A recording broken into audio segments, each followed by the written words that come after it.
همدې ځای کې پاتې کېږو. یو ښځه د خپل ماشوم سره پاتې کېږي، د درې ښځې نور ده، همدې ځای کې زه خپل خاوند سره پاتې کېږم، نشه کوم او نور ښځې خو بل کسان سره څکي.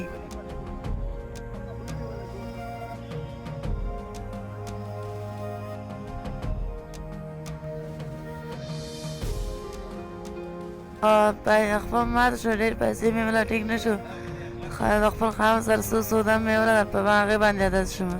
15-16 لک روپۍ مې ولګول، 2 ځله اپریشن مې وکړ، اوس هم ټیک نه ده.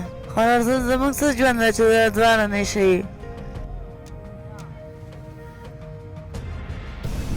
بس ما خو ورته ویلی نه وم، خپله ما ورته لامل ونیول چې مه څښه، بس خپله یې وایي زه مه څښم. بچې مې 3 پیدا شوې ده، خو مړ شوې ده. شپې ورځ همدې کارخانې کې ورور پاتې کېږو.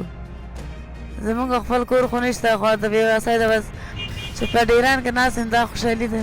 زه یو خپل علاج غواړو، یو ښه ژوند غواړو، خو زموږ کم وسي ده، زموږ وس نه رسېږي چې زموږ خپل علاج څه هغه وکړو چې دا پرېږدو. اوس هسپتال کې په دې مې پیسې ولګول، مې روغ مې کړو. افغانستان ته مې وویل جلال آباد ته رالم، 50,000 روپۍ نه موټرسایکل مې ورته واخیستل. یو میاشت کې کور ته ورته ساتل، 500 نقد په جیب کې مې ایښی وو.